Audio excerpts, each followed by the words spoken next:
Hola amada familia, un nuevo sábado para volver a tener nuestros encuentros en esta sala virtual.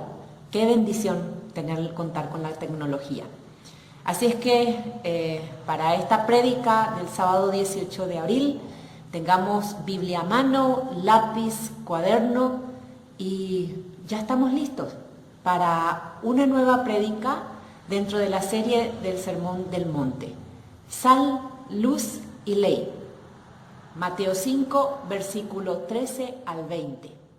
Bienvenidos. Hola amada familia, bienvenidos a un nuevo encuentro virtual en esta sala de reunión hoy sábado 18 de abril. Bueno, agradecida con la tecnología porque podemos encontrarnos por este medio y hoy vamos a seguir con la serie del Sermón del Monte. Vamos a adentrarnos en lo que es la prédica de Jesús en esta serie del Sermón del Monte, a visualizar actitudes que todo creyente debe tener como integrante activo del reino de los cielos.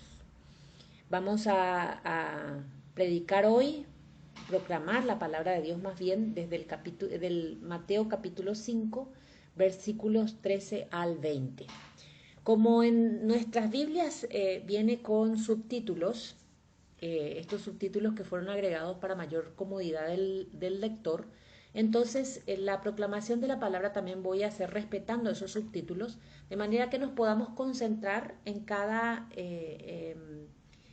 objetivo que Jesús tenía para formular esta prédica acerca de la acción que tiene que tener el creyente. Entonces, antes de la proclamación de la palabra, vamos ahí a cerrar los ojitos para pedirle a Dios la llenura de su Santo Espíritu, diciendo de esta manera: amado Dios, te damos gracias por la tecnología que nos acerca de modo virtual, pero estamos cerca. Y en un día como hoy, desde nuestras casas que representan hoy el templo de Dios, es el poder congregarnos, amado Dios, el poder estar frente a tu palabra que será proclamada en un instante y ante el cual, con humildad de corazón y humillando todo nuestro conocimiento, te pedimos la llenura de tu Santo Espíritu para que Él tome nuestros sentidos físicos y lo ejercite en la dimensión espiritual. De manera que aquel objetivo por el cual esta palabra proclamada salió de tu boca se cumpla integralmente en cada uno de nosotros. Por ello, amado Dios, te damos muchas gracias y exaltamos tu nombre. En el nombre de Cristo Jesús hemos orado. Amén. Muy bien, el primer subtítulo que tenemos en Mateo 5, versículo 13 es la sal de la tierra. Paso a leer solamente el versículo 13 para detenernos en la exposición de esta palabra. Y dice así el versículo 13 en la versión Nueva Biblia de las Américas: ustedes son la sal de la tierra, pero si la sal se ha vuelto insípida, ¿con qué se hará salada otra vez? Ya no sirve para nada, sino para ser echada fuera y pisoteada por los hombres. Debido al elevado valor de la sal en el mundo antiguo, que tenía múltiples funciones, por ejemplo, servía para sanar y limpiar, para conservar la comida, para darle sabor a la comida, y también como la zona donde Jesucristo ejerció su ministerio terrenal es en Palestina, una región geográfica desértica, árida. Entonces la sal también servía para conservar la humedad de los humanos en climas muy secos. Por lo cual la sal era una posesión muy preciada, a tal punto que, por ejemplo, se daba en paga por servicios prestados, como a los soldados. A los soldados también se le pagaba con la sal. A los cristianos se les llama entonces la sal de la tierra, por su poder penetrante y de conservación en un mundo perdido. Los creyentes son sal, y así nos indica o nos amplía Marcos capítulo 9, versículo 50. En Marcos 9, 50 leemos: buena es la sal, Mas si la sal se hace insípida, ¿con qué sazonaréis? Tened sal en vosotros mismos y tened paz los unos con los otros. La sazón para el creyente lo da la sal, lo da como, en nuestra ilustración, la sal. Y esa sal, fíjense qué resultados puede darnos: tener paz los unos con los otros. No es una opción para el creyente ser sal. Ahora, la opción que podemos sí tener es qué tipo de sal seremos. La sal puede ser adulterada y hacerse inútil. Veamos en Lucas capítulo 14, versículo 34 y 35. Dice así, Lucas 14, 34 y 35. Buena es la sal, mas si la sal se hiciera insípida, ¿con qué se sazonará? Ni para la tierra ni para el muladar es útil, la arrojan fuera. El que tiene oídos para oír, oiga. Literalmente la sal no puede perder su sabor, pero al mezclarse con impurezas se filtra y el contenido llega a diluirse. Los cristianos, dentro de esta comparación, pueden perder o dañar sus testimonios en tanto mayor sea el nivel de endurecimiento de su corazón. Al final de nuestro versículo 13 dice, ya no sirve para nada sino para ser echada fuera y pisoteada por los hombres. La sal, que no se podía usar como preservante o para realzar el sabor, era absolutamente inservible. Se tiraba entonces en las sendas o en los techos para convertirse en un excelente sellador. Pero atiendan bien, esa no era su natural función. Entonces, le daban otra función para la cual no estaba destinado y digamos que cumplía una función, pero no la que le fue asignada. El otro subtítulo tiene que ver con la luz del mundo. Voy a dar lectura del versículo 14 al 16. Dice así entonces, versículo 14 al 16 en la versión Nueva Biblia de las Américas. Ustedes son la sal del mundo. Una ciudad situada sobre un monte no se puede ocultar. Ni se enciende una lámpara y se pone debajo de una vasija, sino sobre el candelero, y alumbra a todos los que están en la casa. Así brille la luz de ustedes delante de los hombres, para que vean sus buenas acciones y glorifiquen a su Padre que está en los cielos. En el versículo 14, acá hay una metáfora, ¿verdad?, de la luz. La luz la metáfora bíblica implica verdad y sanidad. Y fue usada por Jesús para describirse a sí mismo. Vamos en Juan 9, versículo 5. Juan 9, versículo 5, cómo cómo Jesús se definía. Entre tanto estoy en el mundo, luz soy del mundo. Jesús es el que está haciendo esta afirmación. Entonces nosotros, como seguidores de Jesús, como creyentes de Jesús, somos luz para el mundo. Sigue diciendo el versículo 15, ni se enciende una lámpara y se pone debajo de una vasija, sino sobre el candelero y alumbra a todos los que están en la casa. La vasija tenía un uso culinario, es como una olla de barro que se usaba para medir el grano. Y en las paredes de esos antiguos hogares tenía como una protuberancia en un lugar central. Esa protuberancia servía para depositar ahí la lámpara o el candelero, en donde la vela, al ser encendida, cumplía una mejor función para iluminar la casa en medio de la noche. Entonces, de ahí está esta metáfora que toma Jesús de nuestra cotidianeidad. Veamos Lucas 8, vamos otra vez al libro de Lucas, capítulo 8, versículo 16 y 17. Entonces, Lucas 8, versículo 16 y 17. Nadie que enciende una luz la cubre con una vasija, ni la pone debajo de la cama, sino que la pone en un candelero para que los que entran vean la luz. Porque nada hay oculto que no haya de ser manifestado, ni escondido que no haya de ser conocido y de salir a luz.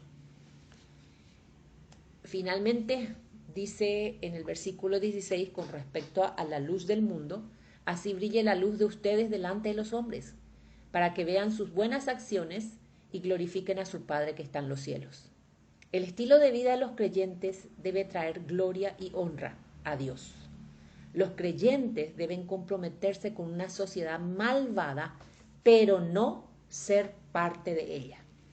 Conviértanse ellos a ustedes y no ustedes a ellos. Fue una recomendación que Jesús dejó. Pero vamos a ver en Juan capítulo 17, versículo 15 al 18. Juan 17, del 15 al 18 dice: No ruego que los quites del mundo, sino que los guardes del mal. No son del mundo, como tampoco yo soy del mundo.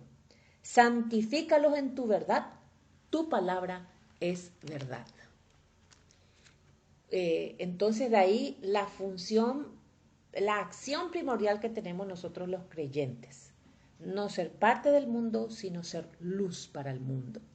Cuando Jesús utiliza al final de este versículo 16, glorifiquen a su Padre, el uso que Jesús le dio del título de Padre para describir a Dios es uno de los aspectos únicos de su enseñanza. Mateo registró el uso del título de papá, papito Dios, más de 40 veces. Jesús hablaba arameo, lo que podría significar que en muchos de los textos donde aparece el griego padre, pudieran ser sustituidos por el arameo Abba, el término familiar papito, que expresa la intimidad de Jesús con el Padre. Y al revelar esto, también motiva a sus seguidores a tener intimidad con el Padre. Es una revelación mayor de nuestra nueva relación con Dios por medio de Cristo. Es Cristo entonces, en el Antiguo Testamento muy pocas veces se le menciona a Dios como, o a Yahvé como Padre.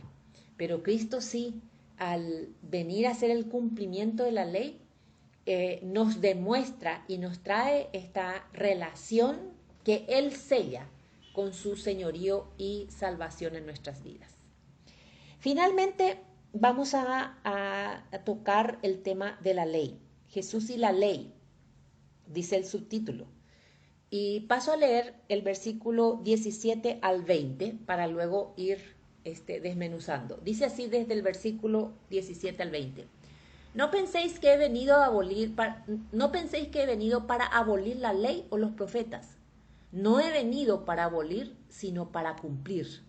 Porque en verdad os digo que hasta que pasen el cielo y la tierra no se perderá ni la letra más pequeña ni una tilde. Cualquiera pues que anule uno solo de estos mandamientos, aun de los más pequeños, y así lo enseña a otros, será llamado muy pequeño en el reino de los cielos. Pero cualquiera que los guarde y los enseñe, éste será llamado grande en el reino de los cielos. Porque os digo que, si vuestra justicia no supera la de los escribas y fariseos, no entraréis en el reino de los cielos.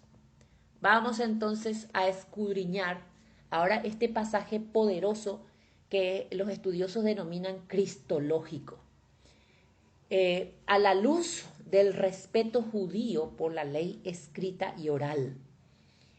Toda su sabiduría se basa, y hasta hoy día ellos mantienen la tradición oral de su historia y de sus leyes.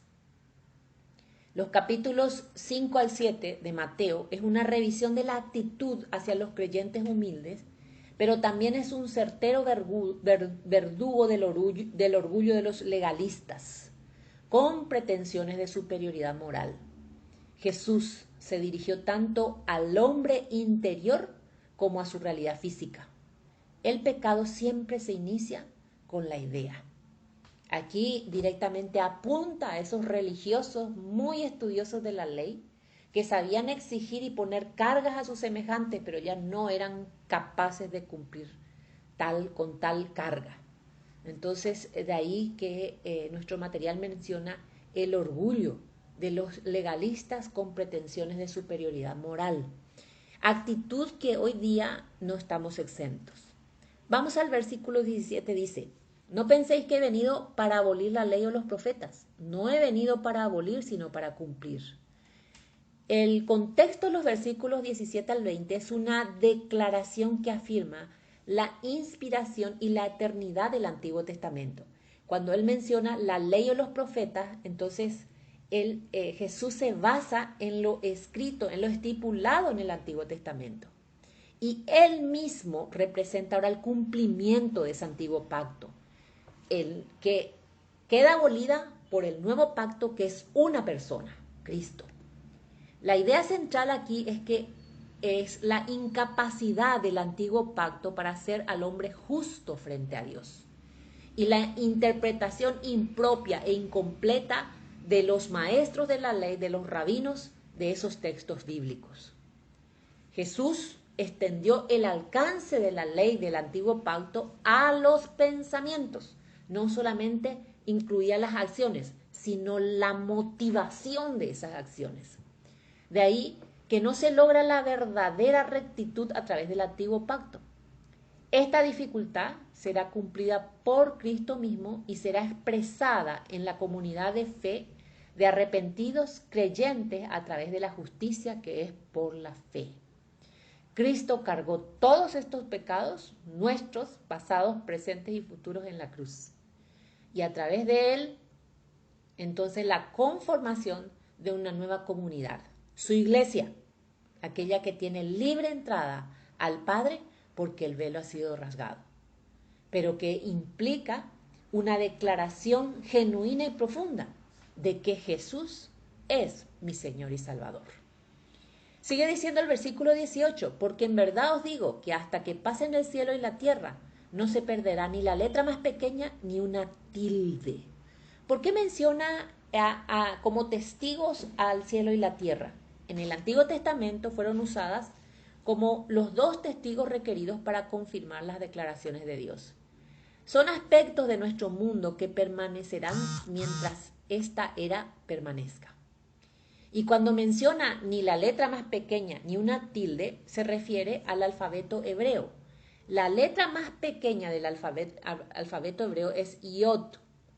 Y paralelamente a la letra más pequeña del alfabeto griego, que se llama Iota. La cuestión es que el Antiguo Testamento resulta de importancia en todo momento, incluso las partes aparentemente insignificantes. Todo ello provenía de Dios.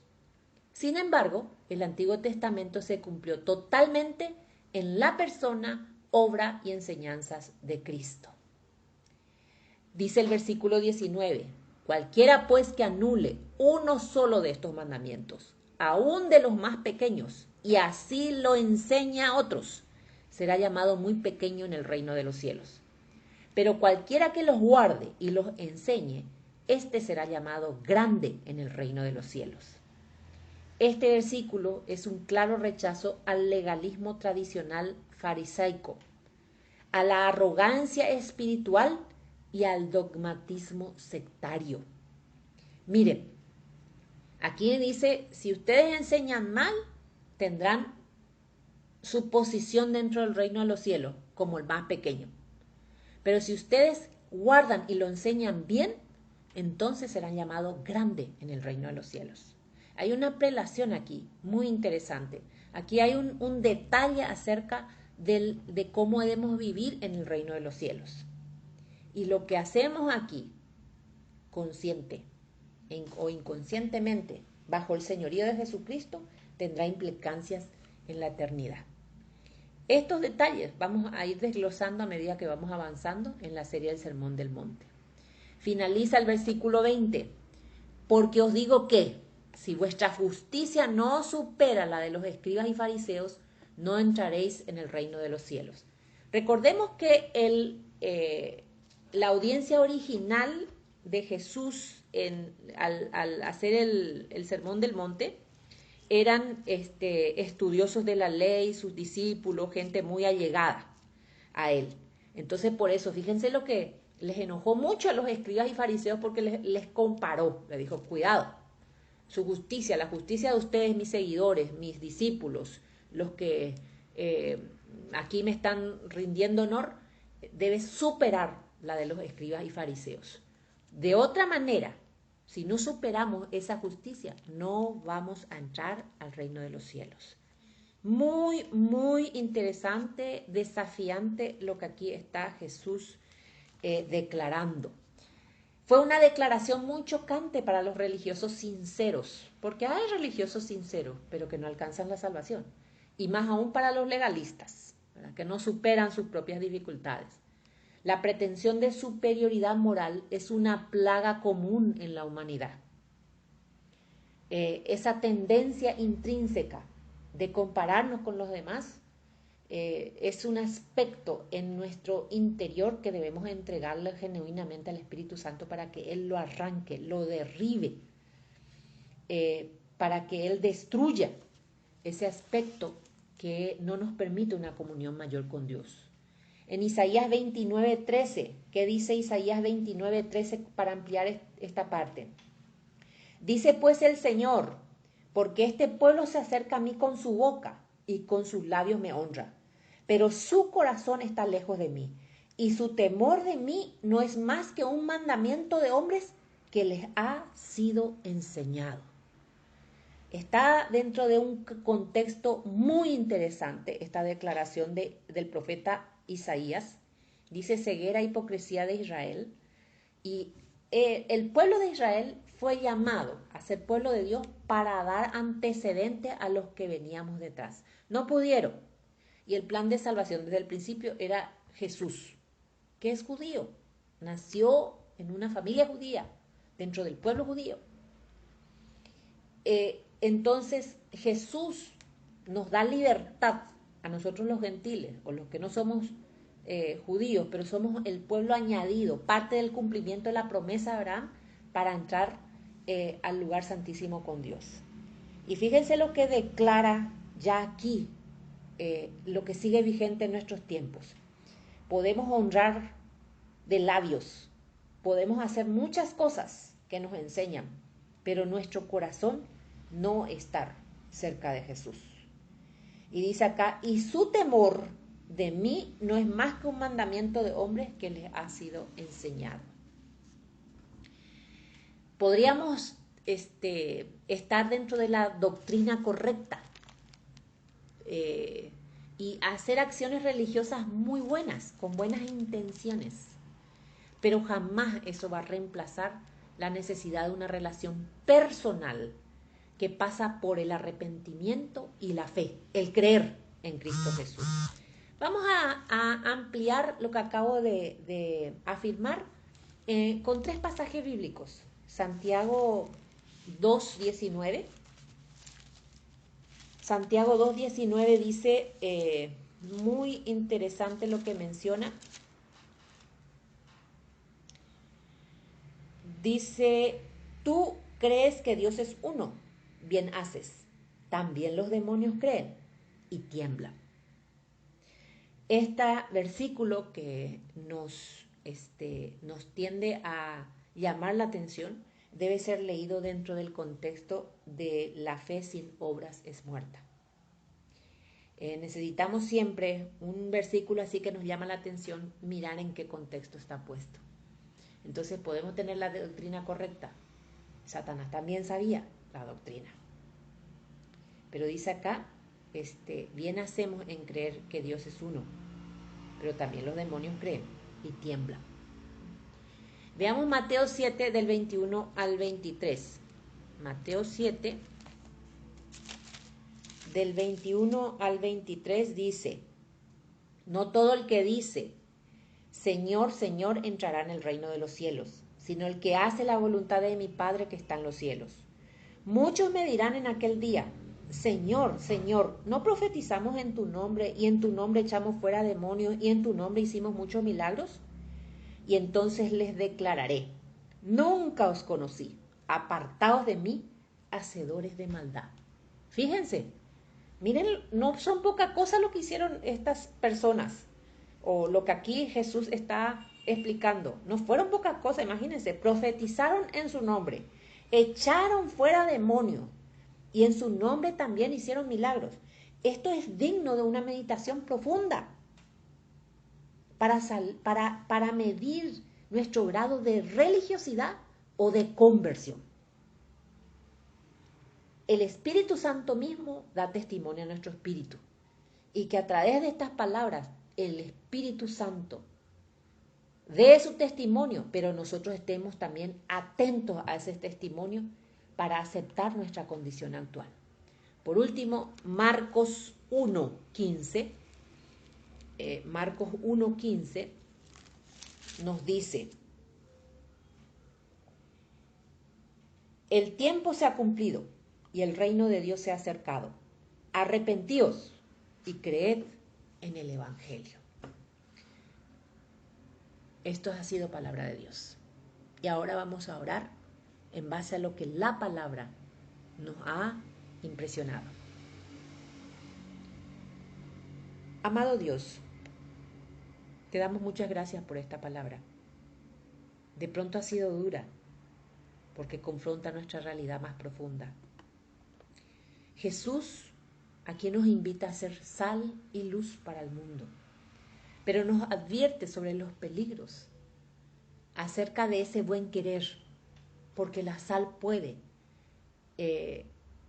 llenarse de impurezas y diluirse, y deja de cumplir la función para la cual fue destinada: a dar sazón, a conservar la humedad, a sanar y limpiar.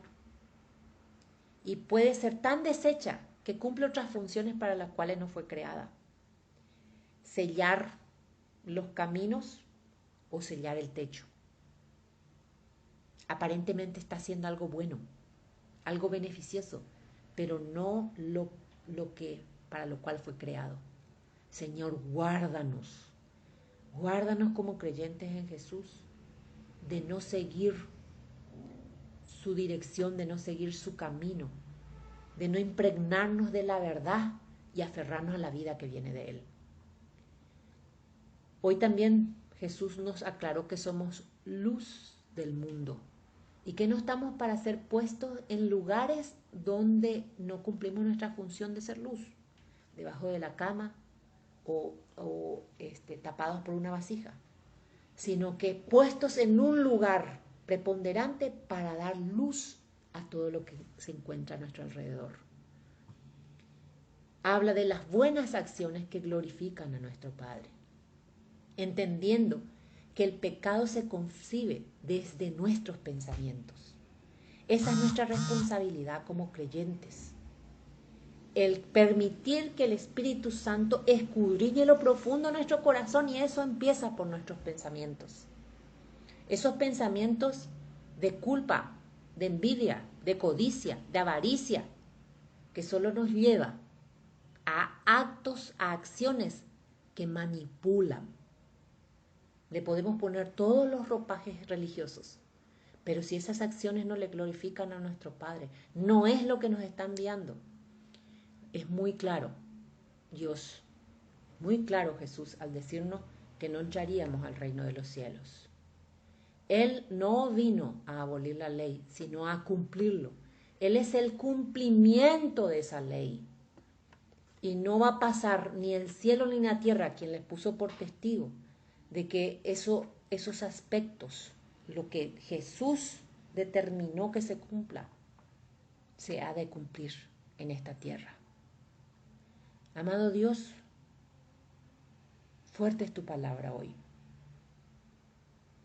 Debemos superar la justicia de los escribas y fariseos, porque de otra manera no podríamos entrar al reino de los cielos.